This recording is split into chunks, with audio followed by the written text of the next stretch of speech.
오늘은 한 해 교회력이 시작되는 대림절 첫째 주일입니다. 오늘 아기 예수의 탄생을 기다리면서 우리는 촛불 하나를 밝혔고요. 그리고 천장에는 예수 탄생을 기대하는 마음으로 성탄의 불빛도 저희들이 설치를 했습니다. 이 대림절은 대강절 혹은 강림절이라고도 합니다. 그런데 이 대림절에는 다른 절기와는 다른 좀 특별한 의미들이 담겨 있습니다. 먼저 대림절은 일반 달력으로는 한 해가 끝나가는 때이지만 교회력으로 볼 때에는 오늘이 새해 첫 주일이고 한 해가 시작되는 그런 때입니다.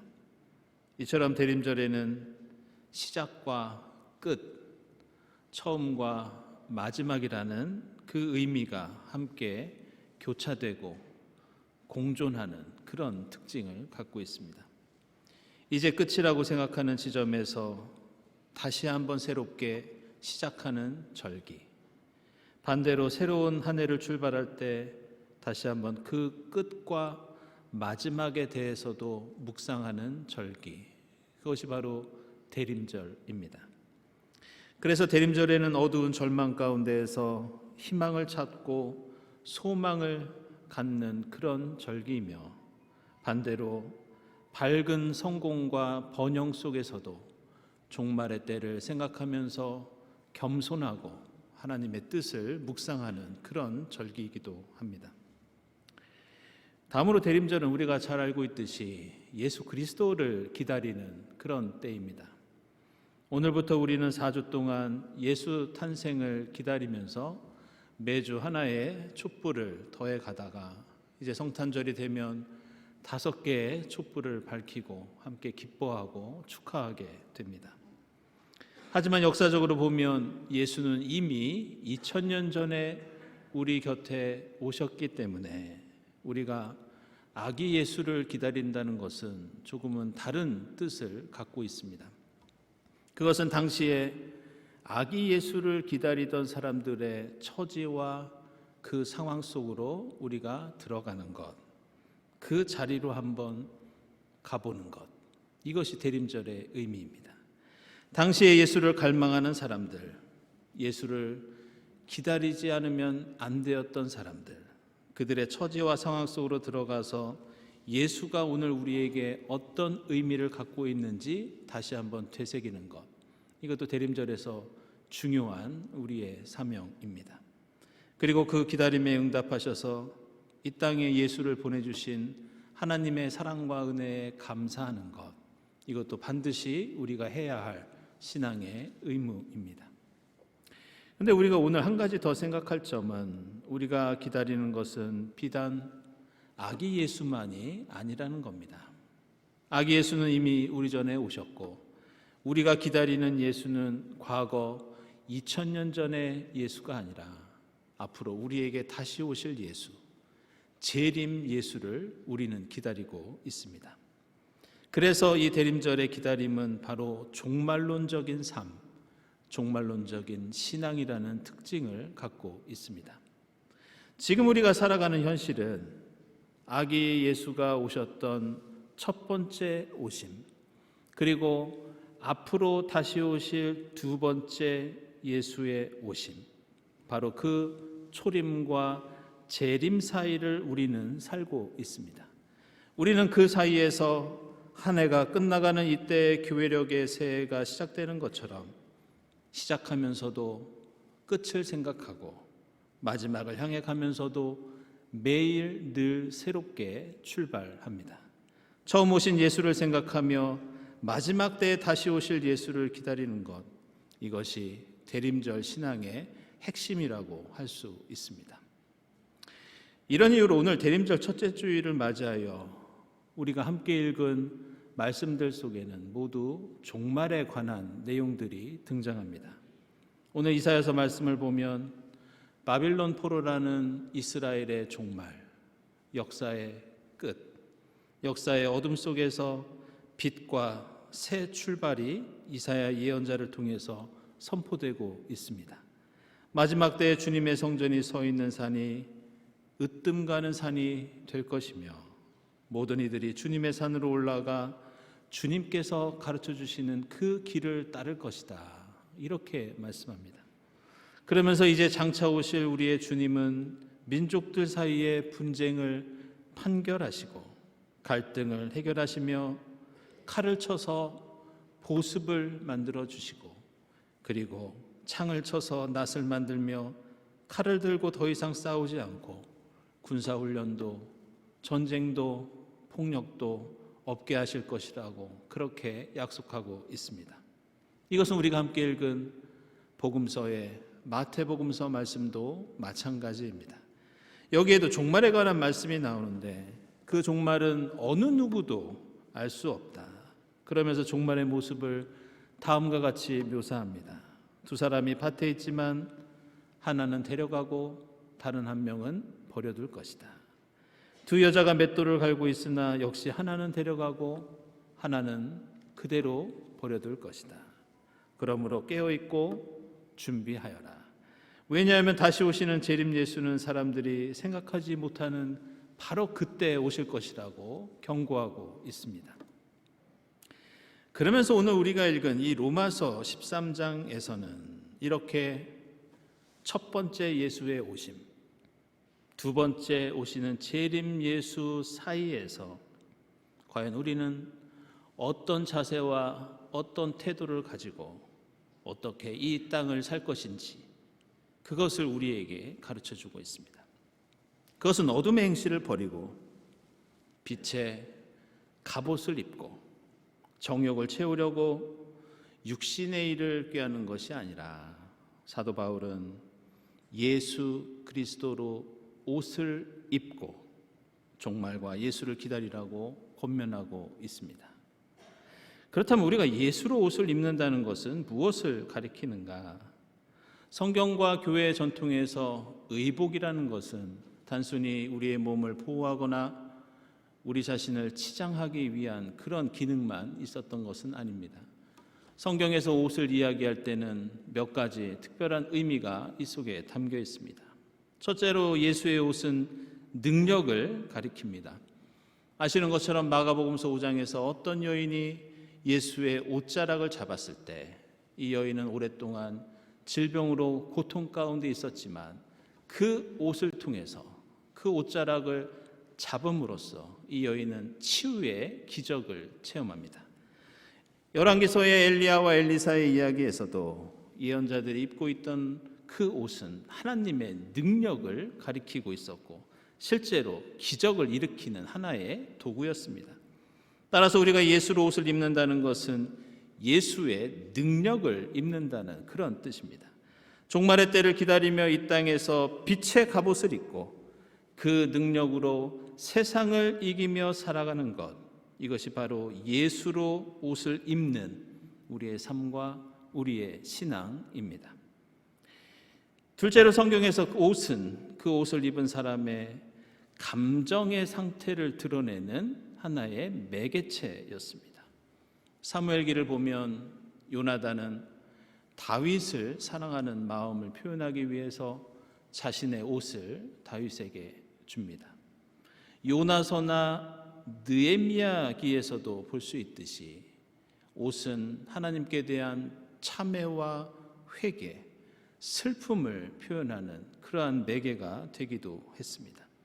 따라서 예수로 옷을 입는다는 것은 예수의 감정, 예수의 마음을 우리가 품는다는 그런 뜻입니다. 예수의 사랑을 느끼고 그 사랑을 내 안에 간직한다는 그런 뜻입니다.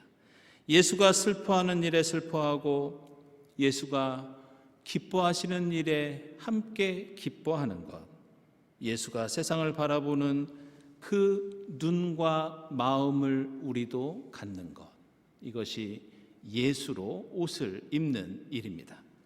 다음으로 성경에서 옷은 그 사람의 직분과 역할을 가리킵니다. 제사장도 특별한 옷을 입었고 예언자도 특별한 옷을 입었고 왕도 마찬가지였습니다. 그리고 예수께서도 공생애 때 평소에 입으셨던 옷과 십자가 고난을 당하실 때 입으셨던 옷과 부활하신 다음에 입으셨던 옷은 서로 완전히 달랐습니다. 부활하시고 입으셨던 빛나는 영광의 옷은 특별히 준비된 예수의 새로운 신분을 가리키는 그러한 의복이었습니다. 결국 우리가 예수로 옷을 입는다는 것은 우리가 예수의 능력을 입고 예수의 마음을 품고 예수처럼 예수가 되어 예수로 살아간다는 그런 뜻을 담고 있습니다. 그래서 사도 바울은 갈라디아서 3장 27절에서 여러분은 모두 세례를 받아 그리스도와 하나가 되고 그리스도를 옷으로 입은 사람이다, 이렇게 말씀합니다. 우리가 예수로 옷을 입는 것은 로마서 말씀처럼 어둠의 행실을 버리고 빛의 갑옷을 입는 것, 예수의 생각과 마음과 뜻을 품는 것, 육신의 일이 아니라 하나님의 뜻을 위해 살겠다는 의미로 우리는 예수의 눈물과 땀과 피로 얼룩진 그 예수의 옷을 입습니다. 따라서 우리는 예수의 첫 번째 오심과 앞으로 다시 재림하는 그 사이에서 예수의 옷을 입고 작은 예수가 되어서 살아가야 합니다. 예수와 내가 물리적으로 분리되어서 나와 공간적으로 시간적으로 떨어진 예수를 그냥 수동적으로 기다리는 것이 아니라 나의 삶과 신앙이 점점 예수를 향해 나아가고 예수를 닮아가고 예수처럼 살아내는 것, 그리고 나중에는 우리에게 오시는 예수와 예수를 향해 나아가는 우리가 함께 만나는 것, 이것이 바로 종말론적인 대림의 신앙이라고 하겠습니다.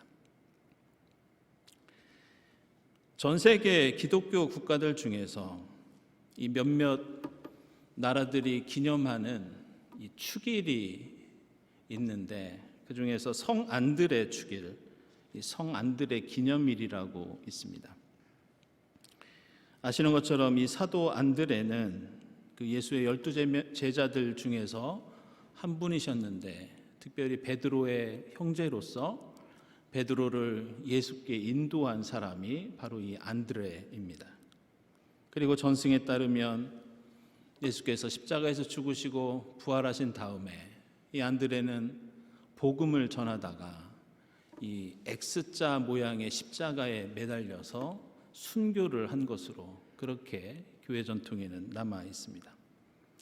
그래서 여러분들 영국의 그 스코틀랜드의 국기를 보시면 파란 바탕에 하얀색 X자 십자가 모양이 이 스코틀랜드의 국기입니다.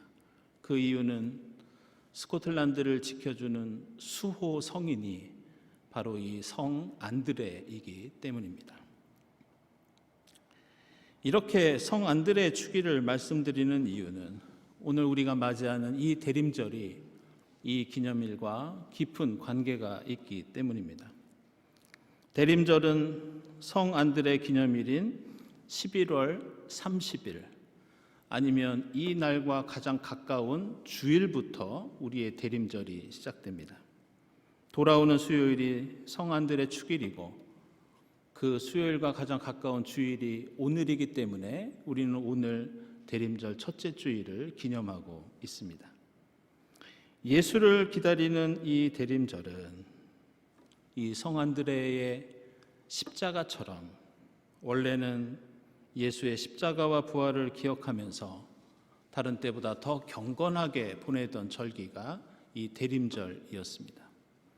교회 전통에서 대림절은 예수의 십자가 고난에 동참하는 사순절과 비슷한 의미를 갖고 있어서 말씀을 묵상하고 금식 기도를 하면서 성탄절 이전까지는 가능하면 마음껏 먹고 마시는 축제를 삼가했던 그런 전통을 갖고 있습니다. 로마 가톨릭에서는 대림절 기간 동안 미사를 드리면서 영광송을 부르지 않았던 적도 있었고 경건하고 겸손하게 성탄절을 준비하고 기다리는 그런 기간으로 보내고 있습니다. 우리가 대림절을 보내면서 고난을 가리키는 사순절과 같은 이 보라색 예전색을 사용하는 것도 바로 그런 이유라고 하겠습니다. 그런데 언제부터인가 예수의 재림을 이 기다리는 이 대림절은 종말에 대한 경각심과 예수의 옷을 입고 재림 예수를 기다리는 그런 경건한 삶이 아니라 화려한 도시의 불빛과 소비와 향락으로 대표되는 그런 계절이 되어가고 있습니다. 미국에서는 11월 넷째 주 추수감사절이 지나면 예수 십자가가 아니라 안드레의 순교가 아니라 그 다음 날 바로 블랙 프라이데이가 시작됩니다. 추수감사절 다음 날이 블랙 프라이데이, 검은 금요일이 된 이유는 수많은 사람들이 물건을 사기 위해서 엄청난 인파로 모이기 때문입니다. 너무 많은 인파 때문에 물건 파는 직원들이 지쳐서 쓰러지기 때문에 도심의 교통마비와 터져나갈 듯한 쇼핑몰과 거리에서 일어나는 각종 사고와 사건들 때문에 경찰들은 대림절이 시작되는 이때를 블랙 프라이데이, 블랙 세러데이 이렇게 부른다고 합니다. 이렇게 대림절이 가진 의미가 퇴색되고 예수로 옷을 입는 것이 아니라 우리는 세상의 염려와 불안, 욕망과 정욕, 미움과 폭력으로 옷을 입고 있는 것은 아닌지 이 대림절에 우리는 묵상하고 참회하고 돌이켜 봐야 할 줄로 믿습니다. 앞에서 말씀드린 대로 대림절은 11월 30일 성 안드레 기념일로부터 시작됩니다. 그러나 지금 우리 주변에는 이 십자가의 삶, 이 예수께서 보여주셨던 이 본보기와는 전혀 다른 그런 환경과 역사적인 상황을 맞이하고 있습니다. 성 안드레를 자신의 나라를 지켜주는 이 수호 성인으로 여기는 기독교 국가가 이 스코틀랜드 말고 몇 개의 국가가 더 있는데 아이러니컬하게도 그 나라는 동방정교의 전통을 고수하고 있는 우크라이나와 러시아가 이 성 안드레를 수호 성인으로 그렇게 여기고 있습니다. 예수로 옷을 입고 예수의 마음과 뜻을 품고 종말의 때를 준비해야 하는 이 대림절에 성 안드레를 수호 성인으로 존경하고 있는 나라가 보습을 쳐서 칼을 만들고 낫을 쳐서 창을 만들고 칼을 들고 서로를 치며 군사훈련과 전쟁과 폭력이 난무하는 오늘 이사야서와 정반대의 모습을 보여주고 있습니다. 그리고 이것은 몇몇 나라만의 문제가 아니라 어쩌면 우리 모든 인간의 모습인지도 모르겠습니다. 우리 인간은 종말을 기다리고 있는 것이 아니라 종말을 재촉하고 있고 종말을 억지로 끌고 오고 있고 종말을 만들어내고 있는 탐욕과 이기심과 미움의 옷을 입고 살아갑니다. 사랑하는 여러분, 이 대림절 묵묵히 주님 말씀을 묵상하고 기도하면서 예수 십자가와 부활의 옷을 입고 다시 오실 예수를 소망 가운데 기다리는 여러분이 될 수 있기를 바랍니다. 혹시 내가 육체의 고통과 마음의 근심과 여러 가지 어려움 속에 빠져 있다면 예수 십자가의 보혈이 묻어 있는 그 옷을 입고 예수의 능력과 기적과 사랑을 체험할 수 있기를 바랍니다. 내가 다시 오실 예수를 기다리며 이 땅에서 예수의 제자로서 살아갈 그러한 결단이 서 있다면 예수의 마음과 뜻과 의지를 옷으로 입고 세상 속에서 하나님 나라를 이루어갈 수 있기를 바랍니다. 이 어두운 대림절 주 예수 그리스도의 옷을 입고 빛 가운데로 걸어가는 여러분이 될 수 있기를 축원합니다. 기도하겠습니다. 하나님 감사합니다. 메시아를 대망하던 저희에게 아기 예수를 보내주시고 예수 그리스도로 옷을 입고 다시 오시는 주님을 기다리게 하시니 감사합니다. 주님의 마음과 뜻과 능력을 품고 어둠 속의 빛을, 절망 속의 희망을, 죽음 속에 새 생명을 이루어가는 저희 모두가 되게 하옵소서. 예수 그리스도의 이름으로 기도드리옵나이다. 아멘.